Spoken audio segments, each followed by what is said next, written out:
What if the same voices that once ruled your playlists, filled stadiums, and shaped R&B history are now sitting in cold concrete cells, locked behind bars with no exit sign in sight? Fame didn't protect them. Talent didn't save them. Billboard charts didn't grant immunity. These weren't just chart toppers. These were the voices of generations. And yet today, they're not on tour buses. They're not in studios. They're not on magazine covers. They're staring at prison walls. This isn't gossip. This isn't an exaggeration. This is the ugly reality beneath the glitter of celebrity, a reality where legal systems, consequences, predators, greed, ego, violence, and criminal choices collide. From multi-platinum R&B icons to overnight viral stars, this is the darker side of the culture people don't want to talk about, but must. Before we continue, do you think fame can ever justify moral failure? Comment below. R. Kelly, genius or irreversibly condemned predator? R. Kelly is the most complicated moral battlefield in modern black music culture. He was not just a star. He was a global architect of emotional engineering. His voice shaped weddings, graduations, church events, national broadcasts, film soundtracks, and even childhood nostalgia. His melodies unlocked aspiration, resilience, romance, spirituality, and flight. People genuinely believed he was an emotional healer of the masses.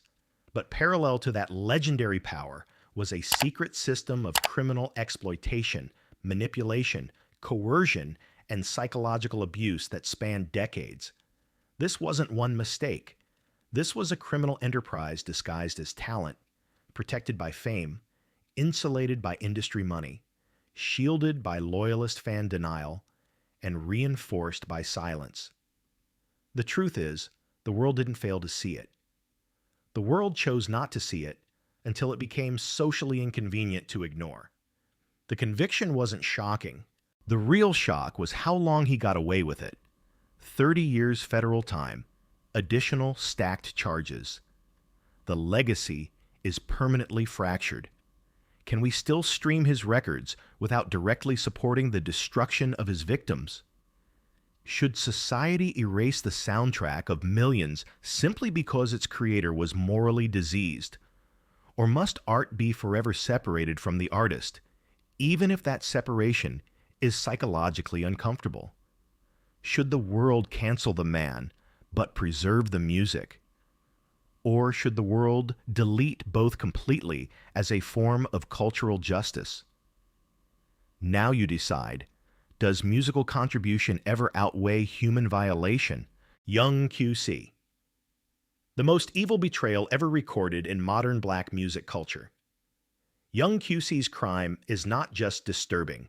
It permanently rewired what people thought evil even means when connected to fame, chasing, clout chasing, and cultural aspiration for celebrity status. Most violent crimes tied to artists historically came from street conflict, retaliation, survival stress, or emotional eruption. But young QC's motive was none of those. He hired a hitman to murder his own mother strictly because he wanted fast access to her life insurance payout. He valued bloodline profit more than life.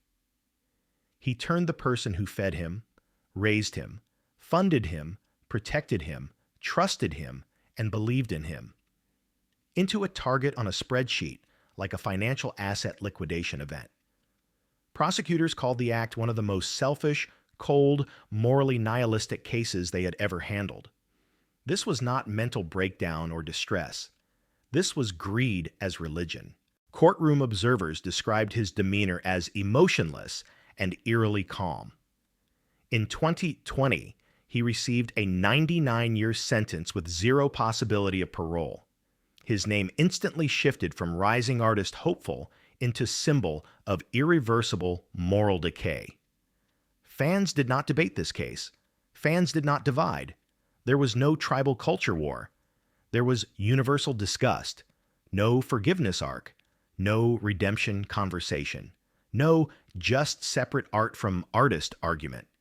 Young QC made that impossible. His legacy is now a cautionary warning. Not every villain is shaped by trauma or systemic pressure. Sometimes the villain is a person who voluntarily chooses pure moral annihilation for personal advantage. Suji Knight. Did power build him or destroy him, or both? Suji Knight's fall is not shocking because of the sentence length. It is shocking because of who he used to be. In the 1990s, he wasn't just a label founder. He was the most feared executive in American music. Death Row wasn't a record company. Death Row was empire architecture. Suji was the gravity field that forced the industry to orbit him. Tupac, Dr. Snoop, West Coast dominance, media, politics, radio, rivals, law enforcement, executives. Everyone moved differently when Suge's shadow appeared in a room. His physical presence was power symbolism. But power rooted in intimidation always has an expiration date. Violence eventually loops back to the source. The fatal hit and run during the Straight Outta Compton era production was the final irreversible turning point. There was no saving narrative left. There was no PR survival left. He accepted a 28-year plea deal because the mountain of evidence was immovable. Now he sits in prison and will likely remain there until old age strips him of everything that once made him terrifying. The question for culture is not whether Suge was evil or misunderstood. The question is whether the industry that he dominated also shaped the monster he became. The 90s hip-hop ecosystem rewarded force, aggression, domination, threat leverage, and strategic fear. Suge did not create that world alone. He weaponized the world that already existed. When the same energy returned toward him, it erased his throne. Now culture debates. Do we blame the man or the era? Ty-K. Was this viral fame or cultural self-destruction that we participated in? Tay-K represents the most disturbing modern proof that viral fame can directly amplify real crime rather than escape it. He was 16. Yet instead of rising through artist development, mentorship, label refinement, tour progression, or structured creative evolution, Tay-K went viral for literally narrating the crime he was actively running from. The race was not concept fantasy. The race was not a metaphor. The race was a documentary confession disguised as an anthem. Fans streamed it. Fans memed it. Fans celebrated it like rebellion. But rebellion against what? The legal system? Accountability? Morality? Or did America simply glamorize violence because the beat slapped and the cadence was addictive? The murder conviction was not surprising. The shock was how millions helped mythologize the criminal run while it was still happening in real time. In 2019, he received 55 years in prison. Additional time stacked for aggravated robbery. Further homicide allegations lingered over his narrative. Today, he sits behind bars, while an entire culture must face the uncomfortable reflection that they helped make a fugitive famous for being a fugitive. Tay-K could have evolved into a generation-shaping dynamo, but instead, he became the case study for how clout culture rewards destruction faster than talent. The prison sentence was a legal closure. The cultural consequence is deeper and harder. Why did people cheer? Why did people attach identity to criminal escape fantasy? Why did the timeline romanticize chaos instead of rejecting it? Mystical. How many second chances until we admit it was never a redemption arc? Mystical was once celebrated for explosive presence, aggressive vocal identity, southern adrenaline, and kinetic intensity that made his voice instantly recognizable across an entire era.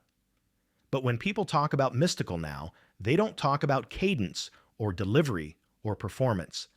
They talk about a man whose life turned into a repeated pattern of sexual violence allegations that kept returning again and again across decades. He was convicted in 2003. He went to prison. He got out. He was given another runway by the industry. He attempted a comeback. He attempted to rebrand. Labels still gave him access. Culture still gave him nostalgia support. But then more rape allegations returned. Then more legal trouble returned. Then more violent accusations returned.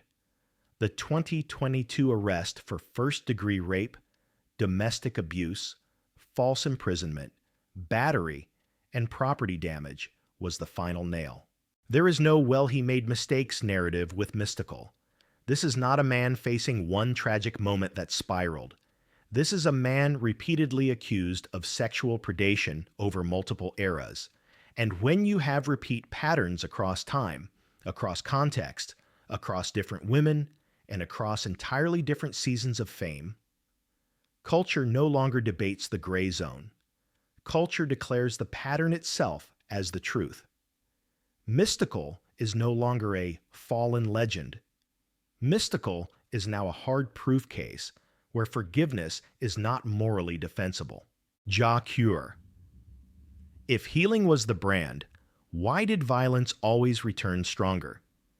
Ja Cure represents one of the most heartbreaking duality collapses in music. He had one of the warmest, most emotionally healing vocal tones in reggae R&B fusion. He made songs that felt like therapy, like spiritual breath, like medicine. People turned to his music for emotional regulation, but beneath the voice, the violence never fully disappeared. His first major prison sentence at 19 for rape, assault, and robbery should have been the correction and turning point for the rest of his life. And for a while, people believed he transformed. His comeback after release seemed like redemption proof. He stood on festival stages again. He rebuilt fan love. He rebuilt credibility. But in 2021, he stabbed a promoter inside the Netherlands over a money dispute, and the world finally realized the darkness was not replaced. The darkness was only dormant. In 2022, he received a 6-year sentence with no chance of parole. His story hurts because it destroys the fantasy that talent and spirituality automatically equal moral reform. Some demons don't disappear just because artistry exists. Some people cannot self-regulate even when they know the right path. Ja Cure went from symbol of healing to symbol of relapse. Loon. Does sincere spiritual rebirth deserve cultural reinstatement or permanent exile? Loon's arc is not violent pathology, predatory pattern, or theatrical chaos collapse. His arc is moral ambiguity. His early bad boy era voice was buttery, elegant, smoky, calm, and exceptionally smooth. He felt like the type of R&B hybrid voice that could transition into the Hollywood soundtrack world seamlessly. Then he walked away from fame, embraced Islam, changed identity, shifted moral compass, shifted lifestyle worldview, and intentionally removed himself from fame machinery. But federal heroin trafficking charges still arrived years later. And when a crime is tied to international narcotics scale, law does not care if you are peaceful, or reformed, or introspective, or spiritually grounded. Federal sentencing is mechanical, mathematical, and surgical. He was 14 years old, served 9, released in 2020. And after release, he genuinely presented remorse and self-reflection. So here is the ethical argument. When a man actively tries to change, tries to grow, tries to fix direction before prison, then collapses by wrong association anyways, is society allowed to revisit redemption post-sentence, or is prison time permanent cultural exile? Loon is not the same category as predators, murderers, exploiters, and sociopathic entitlement cases. His fall is about moral miscalibration, not moral nihilism. Out of all names in this series, he might be the one case where redemption could be logically and morally considered. Fame never insulated anyone in the end. Status, Grammys, plaques, viral numbers, stadium screams, magazine covers, none of it protected them when the consequences arrived. Culture romanticizes talent, but accountability must always outweigh nostalgia. These stories prove something uncomfortable. You cannot stream away moral responsibility. You cannot playlist your way out of harm. Some legacies collapse loudly, some collapse slowly. But every legacy eventually answers the truth. The question now isn't simply who fell. The real question is, what do we choose to do with their art now? Should music remain forever separated from the crimes of the creator? Or should culture collectively refuse to reward monsters with eternal playback? Comment below. Debate it. Fight it. Where do you draw the line? Should the soundtrack survive? Or should justice erase applause? The world needs to hear your take, because your perspective determines which legacies get immortalized next.